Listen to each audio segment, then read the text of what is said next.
Hello and welcome to the Sharpening Report. Tonight we welcome on our first time guest, Justin Brown, to talk about his new book, The Epic of Esau, The Birthright and Seed War. Justin, welcome to the show. How are you doing?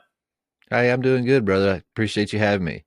Yeah, absolutely. I'm excited to talk about this book. I know we've been in contact for quite some time. You were kind enough to invite me on your show, so I'm glad that we finally are able to bring you on the Sharpening Report to talk about this really interesting new book, and it covers a topic that I haven't really heard that much about. Before we get into that, though, as is tradition. Oh, well, actually, before we get into that, let me remind the audience, if you are watching for free on YouTube, make sure you subscribe and click the bell to turn on all notifications. For YouTube, for Rumble, that side of it, that's the best way that you can help support what we do here. And if you are interested in these kind of topics and you want more, go to dailyrenegade.com and you get all of our full videos there, early access for members and all that stuff. We'll get into some more information about that later on. But, okay, as is tradition for all new Sharpening Report guests. Can you introduce yourself? Tell us how you came to know Christ and how that led to what you do today.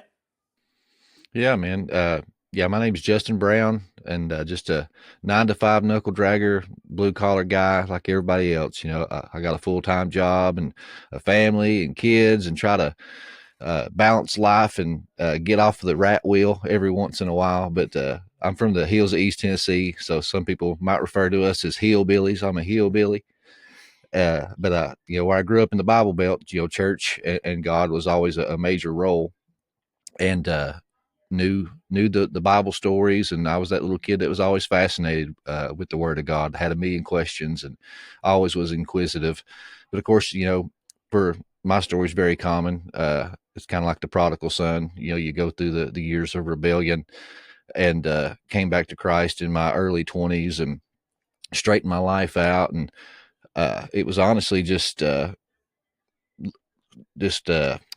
do I word it? Just like doom scrolling on YouTube, and stumbled across people, like you and Derek Gilbert and Trey Smith, and started talking about all these, wild and weird things in the Bible that in this book that I thought I knew so well. And I quickly found out I didn't know anything. So once I got into some of your guys' work and books, and Michael Heiser, he was a big contributing factor. It just started this thirst for knowledge, man, and to see this book in this supernatural worldview. And it's just a fire that started that I couldn't quench, and ended up just leading to talking to friends and doing little Facebook videos, and the next thing you know, a buddy of mine's like, "Hey, let's do a podcast." And 2.5 years into doing that, glutton for punishment. I had to start another show, and then that led to a book. It's been a heck of a journey. That's amazing. Yeah, and there's so many parallels to that with like how I got into all this too. It's very similar, and a lot of people that kind of a lot of the somewhat newcomers, I guess, like us, that about I don't know, 10, 15 years ago, somewhere around there was an explosion where Christians were learning what the Nephilim were for the first time. And like, I had never heard that word before. And then once I started hearing it, it was like you. I mean, all of the questions that I had about the Bible that I thought I knew so well as well and didn't, they were being answered by this question of, who are the Nephilim, and what is that all about? And that's really interesting, because that's going to be part of what we talk about today. But so what I've noticed, and tell me if this is true for you, what I've noticed is usually authors' first book is like their most personal one. What was it? How did you come up with this book idea, and what does this mean to you personally? Well, honestly, it was just a catty joke amongst friends. Trey Smith was one of the guys that I first found in this space, and he kind of was that bridge to expose me to other people. And I actually was fortunate enough to have him on one of my shows, and we're actually friends. We actually text now, so that's pretty cool. But I had him on the show, and we were just talking, and he was like, "Hey, you're from East Tennessee? That's Bigfoot country." And he said, "Maybe I should come down and we'll go Bigfoot hunting sometime." And I was like, "Yeah, man, come on down." And uh, I knew the stories of Bigfoot, and I mean, I sure I had a couple Bigfoot T-shirts and stickers and stuff like that, but I was never what I would call an enthusiast. I had friends that were. So I just had a very surface level of the Sam Squanch, as some people call him. And I don't know, man. It's just out of nowhere. Genesis 25:25 popped into my head. And I was like, the first one come out red, covered in hair from head to toe, like a hairy cloak. And so I said to Trey, I said, Trey, what do you think about Esau? You think he might have been what we call today a Bigfoot? And he kind of chuckled, he's like, you may be onto something there. He said, he was one hairy dude, that's for sure. And it kind of, that's what got it all started. It was just a catty little joke. And doing the show that I do, I had Gary Wayne on a couple weeks later, and we were looking into the Epic of Gilgamesh. And boom, I bump into this guy that's covered in hair from head to toe and fights Gilgamesh. It sounds a lot like Esau. He was a mighty hunter of the field. And then another episode came, and I had to read the book of Jasher. And then I found in there that Nimrod and Esau fought to the death, and found these supernatural garments from the garden of God. And I was like, man, and it's just like this little breadcrumb trail is kind of that the Lord led me down. And then I actually just did a show with a buddy on his podcast, and it had a really great response. And I just had all kinds of people reaching out and was like, man, you should write a book. You should write a book. And so I just sat down, man, and just went on this Hansel and Gretel breadcrumb trail and just started grabbing all these little puzzle pieces and putting them together for this story. And it's wild, because if I wouldn't have looked through the extra biblical books like Jasher and the Midrash and Targums and Lewis Ginsburg, Legends of the Jews, I would have discovered this. But it's wild when you put it all together. It weaves in and out of the Bible almost seamlessly and answers a lot of just ambiguous questions about this enigmatic character. So from the Bible, give us some background on who Esau was, and then what. Well, maybe I'll save that for the next question after that. Let's give some background to who this Esau person was. What did he do? What was his family life like? Give us all that, and then tell us about some of the weirder aspects of his life as well. Yeah, from the biblical narrative, we're introduced to Esau in Genesis 25, and it's the pregnancy of Rebekah, and the angel of the Lord shows up and tells her that two nations, two peoples were in her womb, and they struggled together, and they were at enmity with each other in the womb, and that one would be stronger than the other, but the younger would rule over the older. In the ancient Jewish context, I mean, that's completely backwards. That would have been like a red flag to the people reading that, because it's the eldest that gets the birthright and the youngest serves the older. So, immediately it's like, whoa, something's different here. And you keep going on. And at the birth, it says that Esau, he come out red, covered in hair, head to toe, like a hairy cloak, and that Jacob was clutching his heel. And to me, when I read that, it was like, I immediately thought of Genesis 3:15 and the dragon slayer prophecy. It talks about, there would be enmity between the two seeds, and crushing of the head and bruising of the heel. And as you go on, you just get this picture of this, how do I word it? Manly man, this mighty hunter of the field, and he's rebellious, and he just kind of does what he wants. And he's painted, kind of like this rebellious, manly man child. And it kind of fast forwards to their adult years, and it just says that one day, out of the blue, Esau just comes in from the field exhausted, the book of Genesis says. And his brother Jacob was preparing red stew. And he asks for some of this red stew. And then Jacob just says, yeah, I'll give you some stew, but give me the birthright. And he just says, what use is a birthright to me when I'm dead? Take it.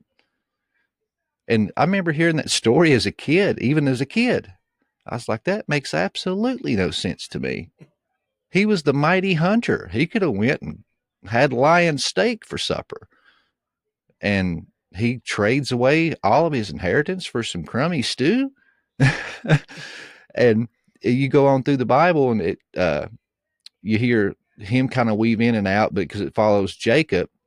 He, takes off and uh, steals the birthright and the inheritance by tricking his father Isaac, pretending to be Esau.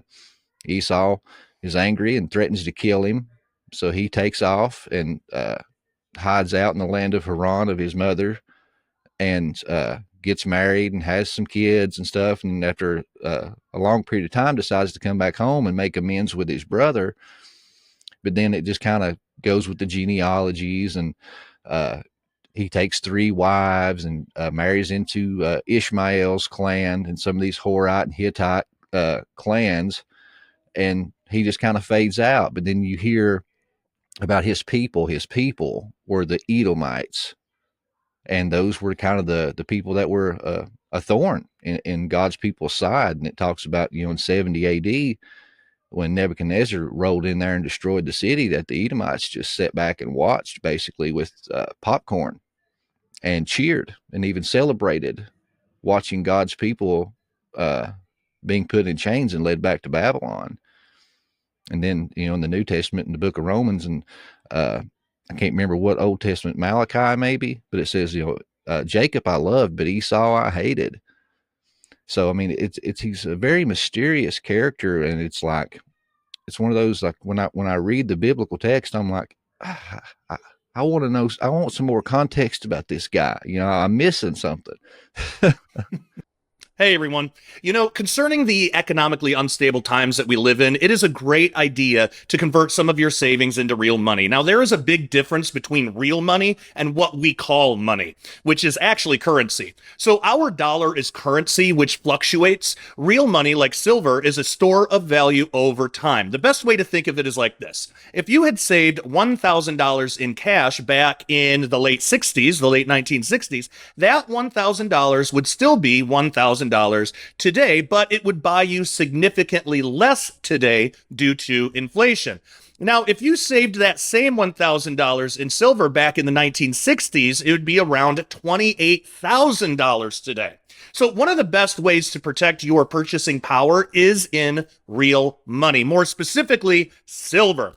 Now, you can buy and have the metal shipped discreetly to your door, and what most people don't know is that you can actually convert your IRA or even your 401k into physical silver rather than having all your life savings tied up in the paper fiat system, which is, of course, subject to hyperinflation.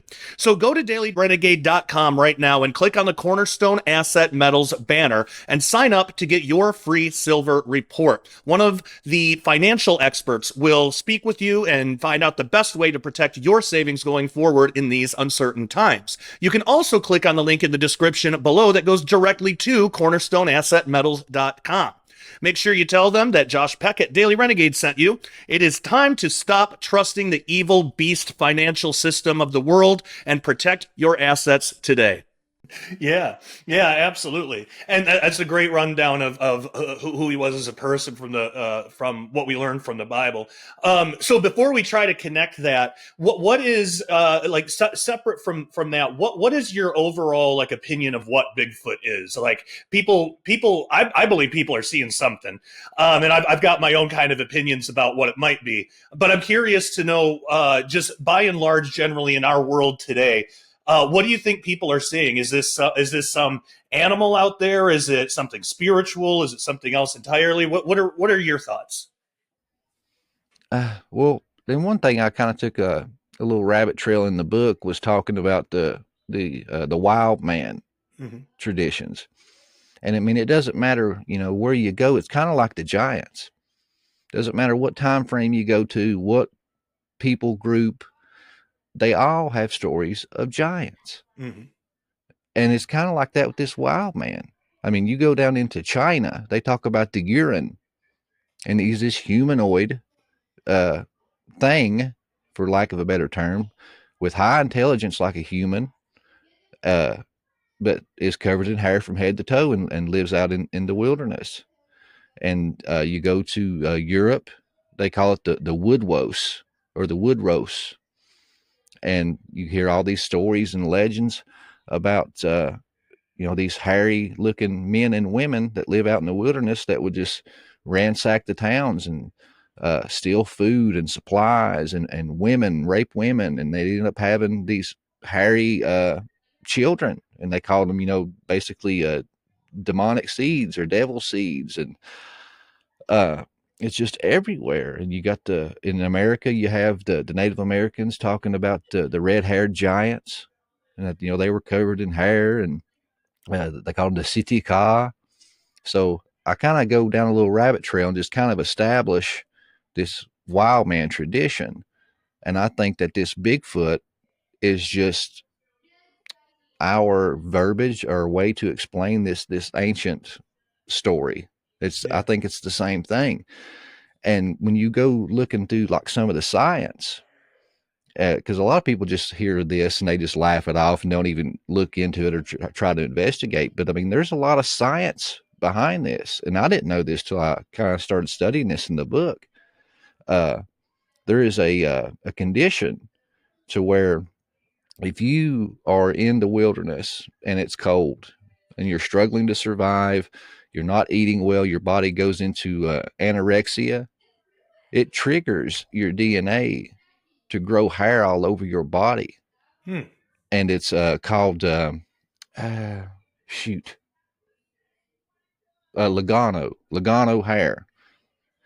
And so I was like, well, I wonder, because in the ancient world, it was all about survival.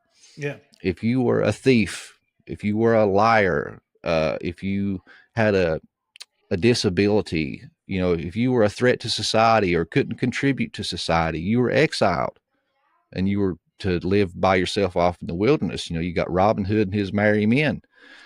So I wonder, I was like, could it be possible that these people that were exiles for whatever reason, just like the homeless people today, they gather together in communities and they start growing all this hair. And of course, they're wanting to survive. So that would answer the questions in the stories of these people ransacking these villages and doing the things that these wild men were quoted to do. And if they're breeding amongst each other, they're going to be reproducing this, genetic, effect. And there's even people born with it. It's called hypertrichosis. And it talks about people, it's rare, but it happens. People are born covered in hair from head to toe. And they got all kinds of scientifically documented and historically documented people that were photographed and written about and painted. And these are the people that in the late 1800s and stuff, in the Middle Ages, were in these freak shows. The Wolf Man, the Bearded Lady. So I think that that's just kind of like a more like scientific explanation. But there's also the spiritual side, because you hear people with their encounters, seeing them phase in and out of reality, UFOs, mind speak, and all that kind of stuff too. So I just kind of theorize. I'm like, if this is like a Nephilim gene and they are disembodied spirits, cursed to roam the earth forever, according to the book of Enoch, would these guys not want to take a similar form, something that they used to look like? Just a hypothesis, but it makes sense biblically. Yeah, that's a really interesting take that I haven't heard before, but it does make a lot of sense, especially if there is those latent genetics already built into mankind, because they have found people that have lived in the wilderness and stuff, and yeah, they're a lot different. And something else that I've thought about too is, I'm glad that you brought this up, the spiritual side of it, because demons are looking for somebody to inhabit. If we look at some extra biblical books like Enoch and stuff like that, it talks about how demons in their just in disembodied form, they're constantly hungry, constantly thirsty. It's just pure torture. And then so they possess people, but we know that for demons, sometimes it's really difficult to possess a person. And in a sense, they're always at the risk for for getting cast out or even cast into the bottomless pit from a Christian who knows what they're doing to remove these things. So I've theorized before, what if there is actually just an animal that's a large ape? If I was a demon and I knew that I was going to put myself in some risk if I tried to inhabit a human, well, what would be the next best thing? Maybe this more intelligent, elusive animal, or possibly even some type of human that's out in the wilderness and is basically feral or just out in the wilderness. And so I could see, what if a bunch of demons did that and had a community out in the wilderness somewhere, and they have migratory patterns and they do all the things that typically animals would do, but they're just basically surviving because it's the only thing they can safely inhabit. And it's just a theory. But if that's true, that might explain some of the supernatural things that people see Bigfoot doing. Because if you compare it with some of the things that people who are demon possessed are said to be able to do, like bilocation and teleportation and all this stuff. You hear people that are possessed, some of them can do that too. There's so many parallels there that it makes me wonder, like, in some way, if these two aren't connected. So those are some really good points, and I hadn't thought about that before, but that's really good. So do you think, connecting that idea now with Esau, would you say, do you think that Esau was in some way something similar or the same thing as whatever this Bigfoot species is? I think so. Because if you just let the text, say what it says. I mean, he was literally covered in hair from head to toe, like a hairy cloak. And I've heard people say, that's hyperbole, or that's just kind of like poetic language. But the problem with that is Isaac's blessing. That's right. When you go to that story, Isaac was the favored, Esau was the favored son of Isaac. He was the man's man. So he called him into the tent and said he was going blind in his old age. And he said, son, my life is fading and I want a taste of your game one last time. Go out on a hunt and bring me some of your game and prepare for me a delicious meal one more time, and I'll bestow the blessing upon you. And so that showed me, even though he, verbally agreed to trade the birthright to Jacob, it was kind of like he had his fingers crossed behind his back. He's like, nah, I really ain't going to do that. And so he goes off to hunt, and Rebecca hears it and then tells Jacob, go out to the field, kill a young goat, and bring it to me. I'll prepare a delicious meal for your father, and you'll go in, pretend to be Esau, and steal the blessing. And immediately, Jacob's like, no, mother. He said, I am a smooth man. And he said, if my father thinks that I am playing a trick, a curse will fall upon me instead of a blessing. And she said, just do as I say. And if there is a cursing, allow it to fall on my head. Just do as I tell thee. And he goes and does it. And they take the fur of the goat to wrap around him to deceive their blind father. So, I mean, this was literal. He was literally that hairy. And then when he walks in, he says, I hear the voice of my son Jacob, but I feel my son Esau. And then he makes a comment and he says, but you even smell of the field, so I know you are my son Esau.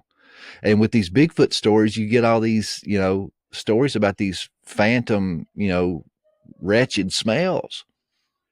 And, and people can say, oh, well, he just had a hairy arm. Man, have you ever felt of a goat's fur? I mean, it's thick. I mean, it's oily. It's coarse. And no, I mean, this was something different, man. No one gets into full-time ministry to make money. At least no one should. Given that, Daily Renegade accepts donations from those who care to help keep us going. Now, because Daily Renegade does not want to be told by the government what we can and can't say, we're not 501c3, so your donations are not tax deductible, but that's not why you're giving anyway, to get something back for yourself. Speaking of which, we here are never going to promise that if you donate, God will reward you with even more financial success. We're not about making promises for God here. But what I can promise is your donations are very much appreciated appreciated and help the continuation of everything we do here at Daily Renegade to reach the world with the truth of the Bible. Also, as many of you know, my son Nathan has had some very serious medical issues that we are treating with good, all natural and holistic remedies. But of course, those are very expensive and are not covered by insurance. So your donations help go towards his health care as well. If you can't afford to donate, you can always donate your time in prayer, which is far more valuable anyway. Let's be serious. So pray for our wisdom, pray for God's guidance for us, and that we never lose focus on what's really important, which is using Daily Renegade as a light of truth that the world so desperately needs right now, especially in these times. As always, thank you so much for your generosity, and I pray God blesses you greatly. Yeah, I totally agree with you. So, do you think there's a connection to what people see today, Bigfoot, whatever that is, and the ancient Nephilim? And adding to that, do you think Esau was, at least in part, Nephilim? Yeah, and it was weird going down this rabbit trail because one, it's like you have this hairy quote unquote man, right? If we seen today out in the woods without hesitation, we would say, I seen a Sasquatch. That's how he's described. And when you follow the genealogies, thanks to Gary Wayne in his book, the Genesis 6 conspiracy and how well, and thorough he went through those genealogies. The clans, the Canaanite clans that Esau marries into are Nephilim giant clans. They're part of the ones that God commanded to devout to destruction when the Israelites returned through the Holy Land.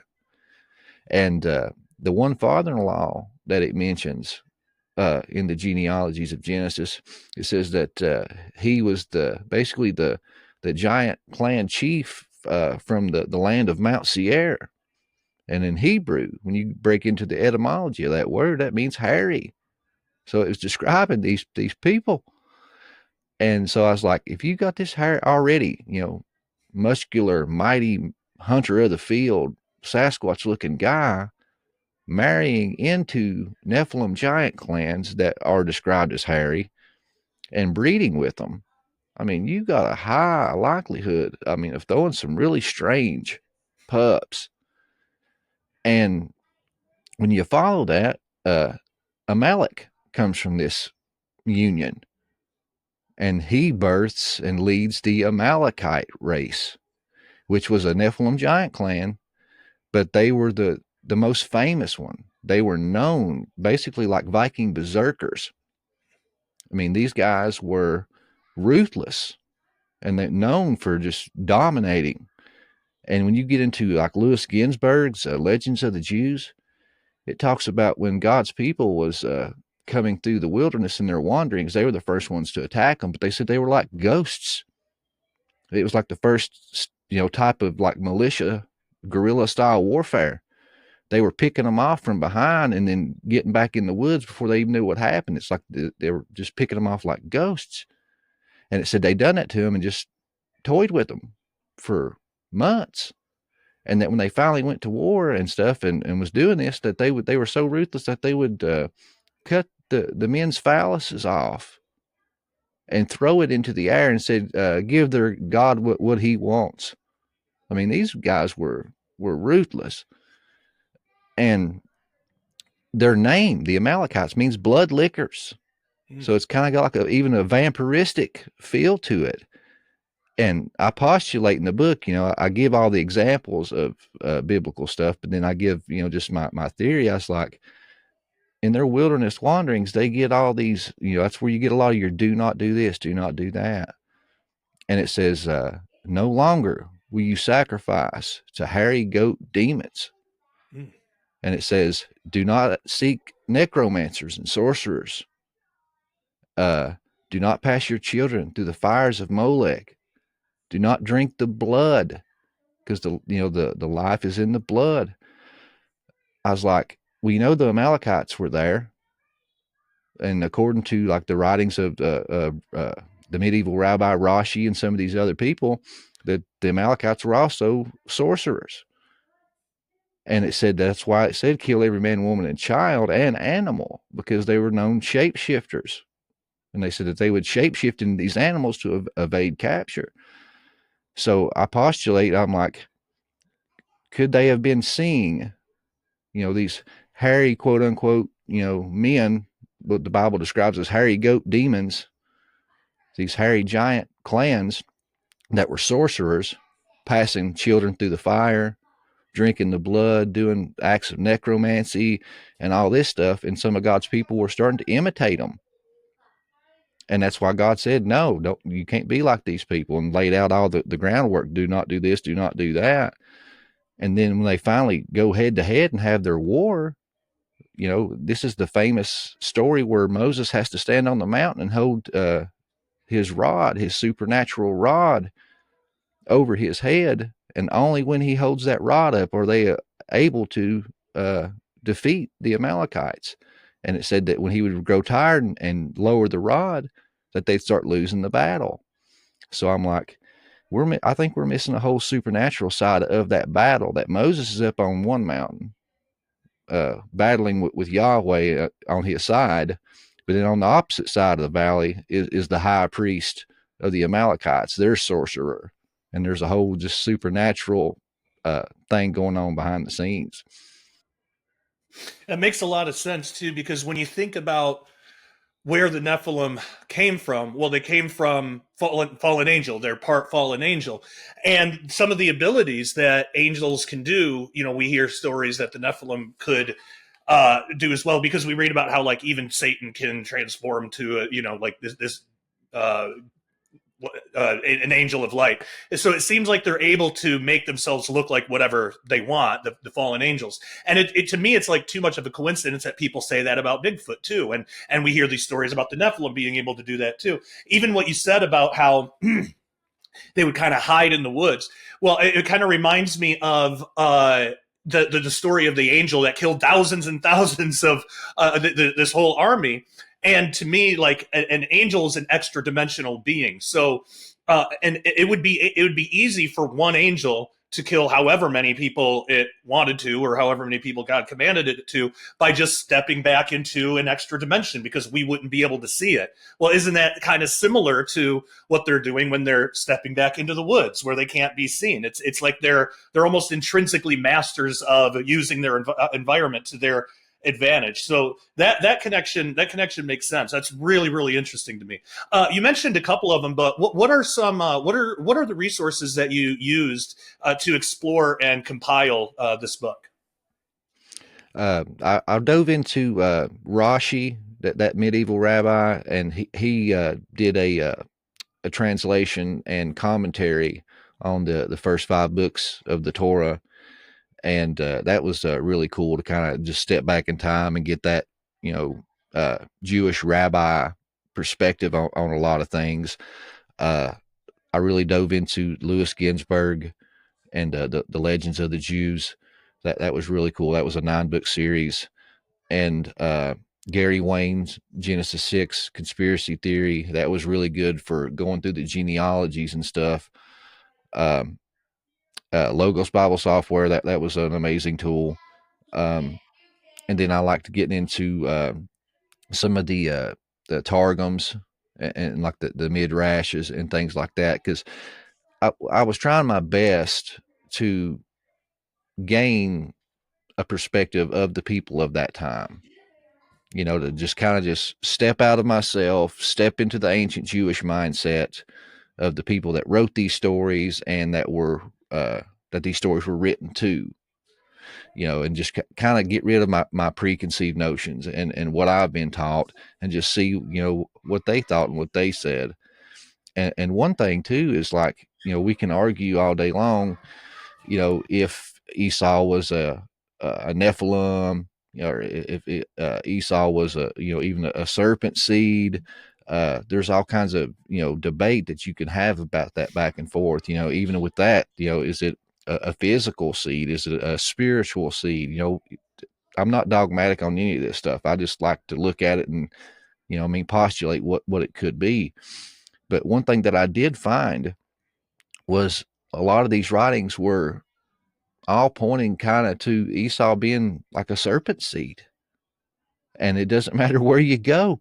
Uh, Rashi in his writings talks about the serpent, the Nakash, looked at Eve with lust and wanted her as his own wife. The Targums of Jonathan comes out and says that uh, Cain was the product of Samael. That was basically how they believed Satan's angelic name to be, like before the fall. And then, like Lewis Ginsburg in his Legends of the Jews, he talks about Esau and says that Jacob's angel was Gabriel, but Esau's angel was Samael. And it says that when he was born, he even had a serpent marking, like brand on him. And it was just cool to just see what they thought, what they believed and thought, and one thing that was wild, when it said that Esau found out that Jacob had deceived him and took the birthright, in the Bible, it says that he just, threatened to kill him. He was going to kill his brother, and how fitting is his name, Jacob the supplanter. In the Legends of the Jews, it says that he will bite his brother's neck until he is dead and drain him of his blood. And I was like, okay, maybe they're trying to make that connection with the Amalekites, the blood lickers and that sort of thing. And some of the rabbis talked about that meeting when Jacob finally comes home, and that he kisses Jacob's neck. And I never paid attention to that. I just thought he maybe kissed him on the cheek, but no, it says he kisses him on the neck. And like the Hebrew word for kiss and bite is like a one-letter difference. So it was kind of like, they were saying that the rabbis were saying that this was kind of like a play on words. And of course, I mean, this is them adding their Jewish mysticism and lore to the story. Yeah. I'm not saying this is factual, but it's interesting. But it says that when he goes to bite Jacob's neck, that the Lord hardened his neck like ivory, and that he blunted his teeth on Jacob's neck. So, I mean, I just thought this was really cool, just to get in that mindset, see what they thought, see what their legends were and what their lore was. It's been an eye-opening experience for me. Yeah. Yeah. And I'm glad that you mentioned too that they add their own lore and mysticism in there, because we're not saying that this stuff is gospel truth. It just helps get in the mindset of people at the time. Because for example, you mentioned serpent seed, and I've talked about this a couple of times on this channel, that at least the version that I'm aware of, that people the people that do believe in it today tend to go with this version that I'll explain, and then I'll explain why I don't believe there's any validity to it at all. But they'll say that in the garden you have the tree of life and the tree of the knowledge of good and evil, and then the argument usually goes something along the lines of those trees are metaphorical, and the tree of the knowledge of good and evil was actually Satan sleeping with Eve, or something like that, some kind of sexual thing, so that when Cain was born, that Cain was the literal seed of the serpent, like the literal offspring of Satan. But I think there's a couple problems with that. First, if the tree of the knowledge of good and evil is metaphoric, then the tree of life would have to be as well. And what would the tree of life represent? Well, if that represents Satan, then the other one would have to represent Jesus. But they ate from the tree of life. They ate from the tree of life as well. And we know that the tree of life comes back once everything is restored. And it has, 12 different fruits, one for every month. And we all are able to eat that. That sustains our eternal state. So if one is metaphorical for, this act, the other one would have to be as well, and I don't think any Christian would really want to go down that road. So that's one problem. Second problem is just kind of just basic. I take the Bible literally. If you're going to make metaphors of one thing, then you can make metaphors of everything. But the other part, the third thing, I don't believe that Satan or the serpent, and some people say that the serpent in the garden and Satan might be two different beings, and I'm open to that. It very well could be. I know Michael Heiser taught that the Nakash was likely a separate being altogether from Job Satan. title. Yeah, and I'm totally fine with that. I'm on the fence with that personally, but I'm okay either way. Yeah, because John said that ancient twisting serpent. Right. So I could see either way, but either way, we know what the punishment is for a fallen angel to mate with a human, and it's to be bound in the abyss. We learned that from the Book of Enoch, and in the Bible, it indirectly says it. But we get evidence from there as well.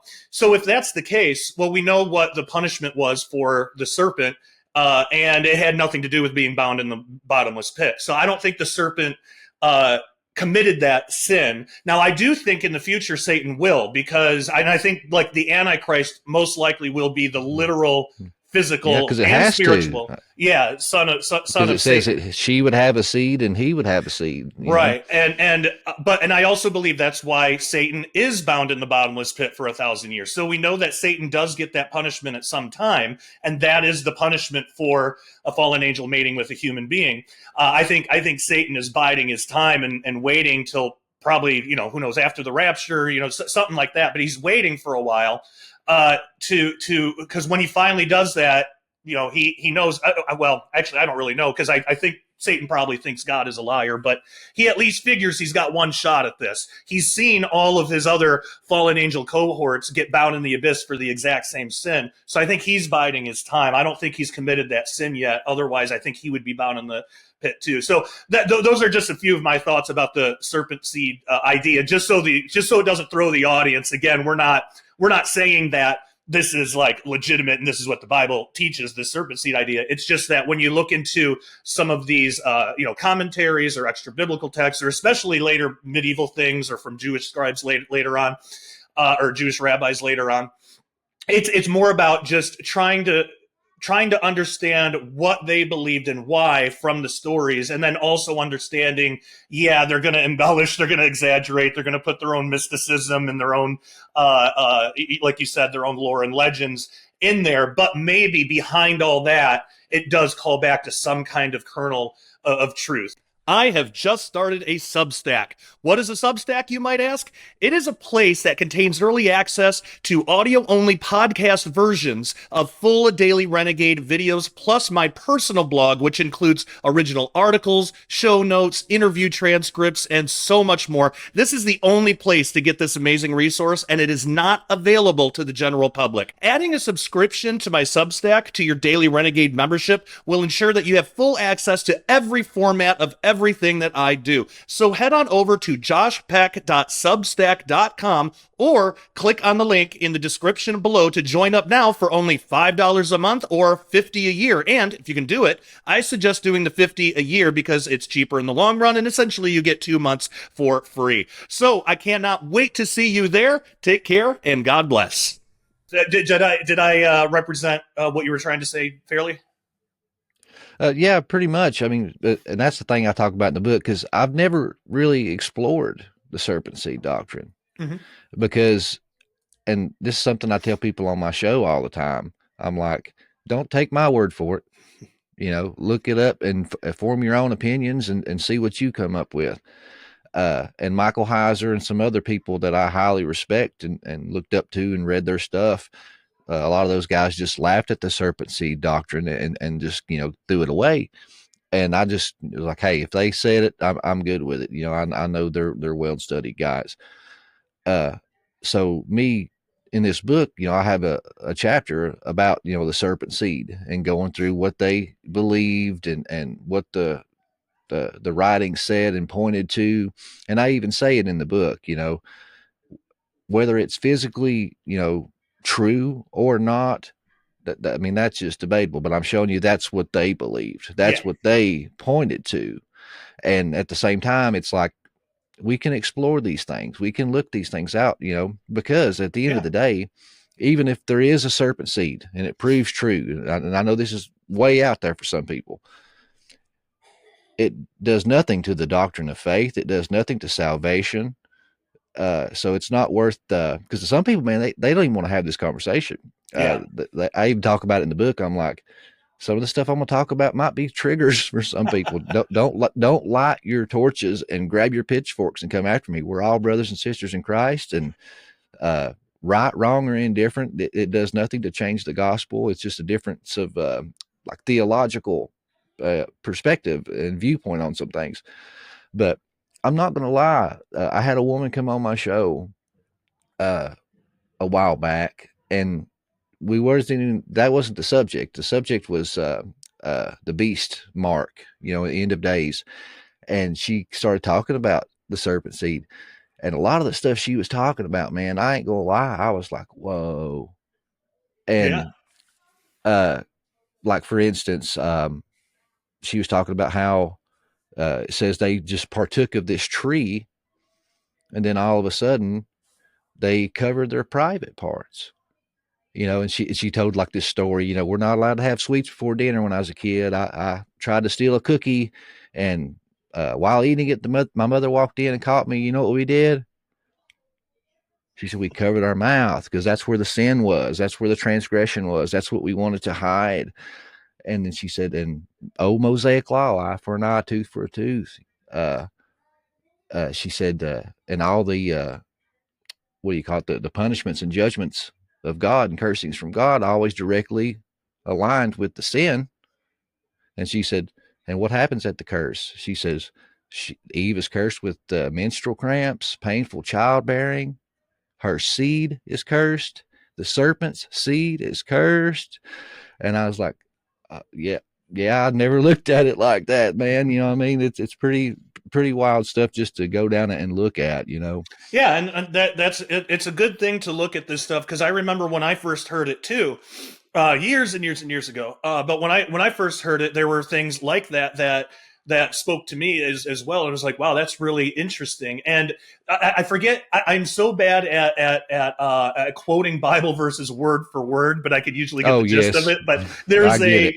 it's either in Proverbs or it's somewhere in there, but it says that it's basically getting the point across that the first time you hear something, it's always going to sound really, really interesting. But then the more you look into it is where you really get to the truth of it. And I'm totally butchering that, but it says it way more succinctly and beautifully, and I believe it's in Proverbs. But anyway, like, and I noticed that with a lot of things, but this one as well, because yeah, again, when I first heard all that, I was like you, I wasn't fully buying into it, but I wanted to explore it and I wanted to see how it compared with the Bible. So I took some time and looked at both sides of the serpent seed argument.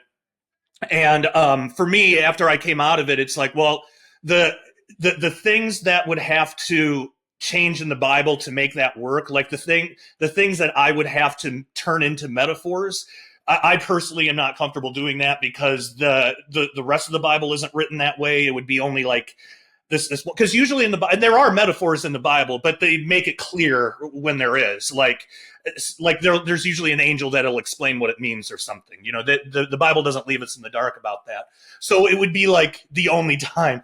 And so yeah, to me, after I looked at it and I looked at what that would mean, and the fact that to make, the biggest one for me is if the one tree is a metaphor, the other one is too. And no one wants to go down that road of, because if eating from the tree of the fruit of good and evil, if that means that, it would follow that it would have to mean that for the tree of life too. But like, no Christian would agree with that, because that's awful. I mean, that's like borderline blasphemous. Actually, that is blasphemous. It's awful. So no one would suggest that. So it's to me, when I see a theory where you have to do some of these pick and choosing kind of things, for me, and I'm not saying that I'm throwing it out completely. Because the last thing I want to be is like those people that don't want to even talk about it and they just laugh Oh, and stuff it exactly. up. I got it all figured out, and you're stupid. Yeah, there's too much of that going on. Oh, way too much. I mean, that's actually the attitude that when I was a kid, it drove me into New Age, because I had questions about aliens and stuff in the Bible and Bigfoot and stuff like that. And I couldn't get a pastor or any elder of the church or anybody to give me any like serious time to talk about it. They're just like, Josh, that's all. Just don't even worry about it. Well, I can't help it. I'm curious about it. And it led me straight into the New Age because nobody was willing to just You went to somebody that was going to talk about it. Yeah, exactly. Because New Age wasn't. And that's what I said in the book too, was yeah. A lot of people that, are like that, about the serpent seed, not even look at it or to talk about it. They use that, what is it, that verse where Jesus is talking to the Pharisees, he says, you are of your father, the devil, who was a murderer from the beginning, pointing back to Cain. And they'll say, so what does that mean? Satan just going around having his way with all kinds of people and just having a whole family of seeds running around. And it's like, well, you got spiritual, alignments of things. And that's kind of what that was talking about. But if you follow that story on down, the Pharisees' reply shows you, like we were talking about, the mindset and the thought of the people of that time, whether true or not, because they reply with, and a lot of people don't go that far, but if you keep going, when they reply, they say, we were not born of fornication. We have but one Father. And that's what that was alluding to, the thought of the people of that time that Cain was born out of adultery and there was multiple fathers. Well, no, we weren't born out of adultery. We ain't like Cain. And it's so interesting because it shows how the Pharisees would add, because they had their whole oral Torah thing, so they would add a lot. And that was like Jesus's biggest gripe with the Pharisees, is that they followed the traditions of their fathers. They added to things instead of just taking the text for what it is. And then we see that in later Jewish works as well. This is so interesting. We got a lot more to talk about because I want to ask you about Nimrod, the whole story of the supernatural garments. And I want to talk about all that because there's a lot there. But before I do, before I ask you that, where can people pick up your book and follow you online? Oh, yeah. You can pick up my book on Amazon. It's exclusively on Amazon. You can get it on ebook for $10 or for paperback for $20. And as far as the podcast, anywhere you can consume content, whether it's YouTube, Apple, Spotify, all the social media is pretty much just type in Prometheus Lens podcast, and you should be able to find me on any of those fine establishments. Excellent. Thank you very much for that. And I highly suggest everybody check that out.